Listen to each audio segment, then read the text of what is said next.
what you are doing in the morning in the lecture, who are here, was a practice of sushumna on the physical level. It's our spine, and we try to affect it like this similar way what I showed you, why the breath is guided in a specific way and some specific parts.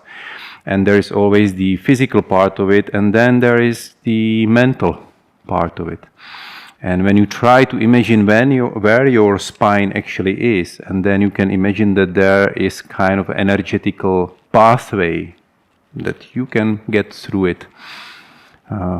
If you can imagine it, in the future you will feel it, and then you can work with that. That's a first step to move there. And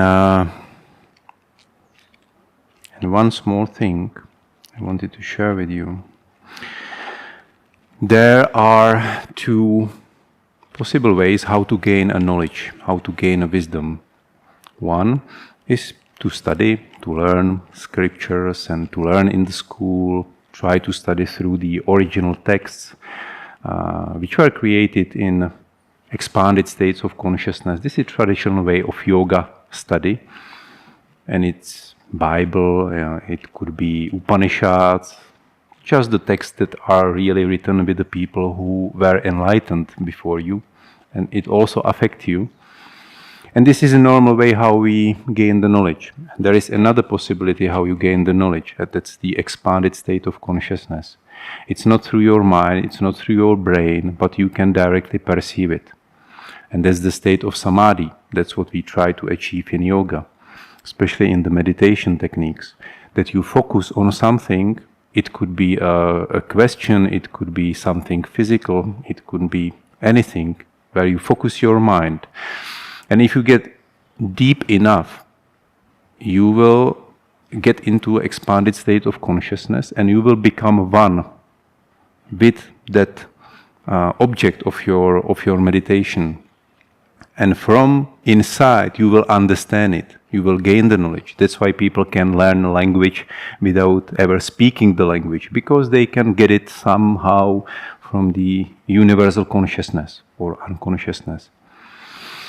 And in a way, you don't need to just do it in a samadhi. Some things are affecting you, even though you don't understand them at the moment, but you feel somehow it attracts you.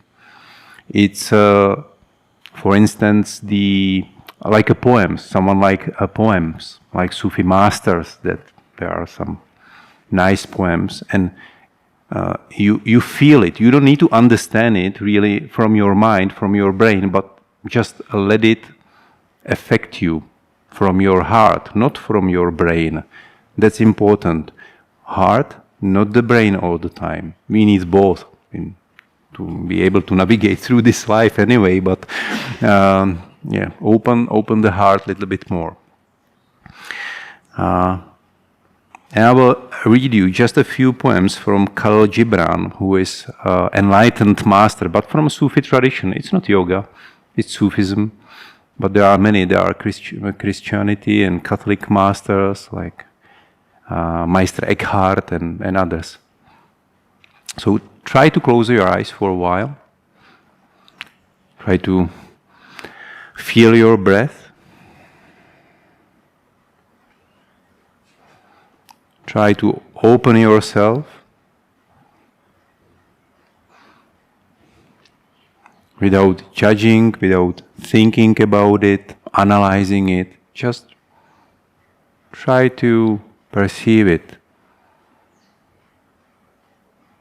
Feel it. Experience it. Better word, maybe.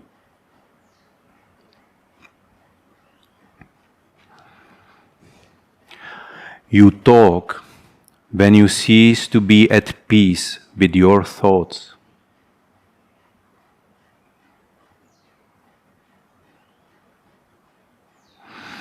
If you love somebody, let them go, for if they return, they were always yours. If they don't, they never were.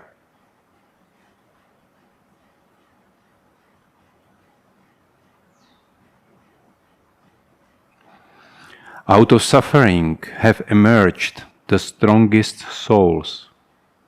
The most massive characters are seared with scars.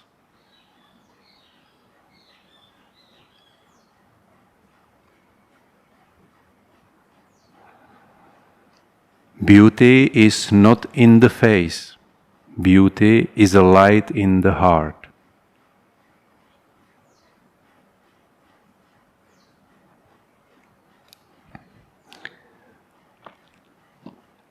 Keep your eyes closed, just the spine is straight.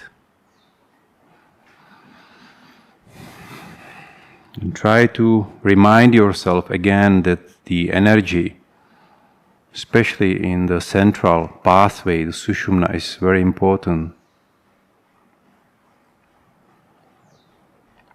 And slowly start deepening the breath. Feel the breath like waves rising and falling.